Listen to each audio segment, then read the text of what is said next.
TD Catherine Connolly on behalf of her group.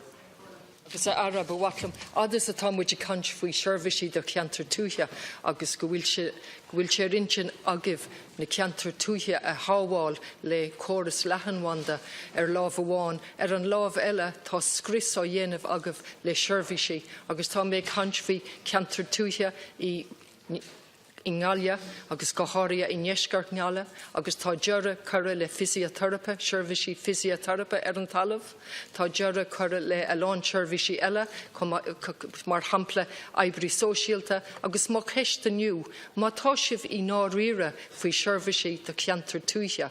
Cén chuí is féidir libh seasamh le cinenne atá déanta ag an aimireach sláinte dearra a chur le Seirbhísí Fisiteiripe I Ngalia, Seirbhísí atá Harbheith pránach agus daoine a haringsisteá go cathair na Gaillimhe áte bhfuil plódia, bhfuil tranglam tráchta, so má cheiste ceanco a leis ceancóla, cén chuí is féidir libh seasamh leis an cinenne sin dearra a chur le Seirbhísí atá Harbheith tábhachtach. Services in rural areas, Minister.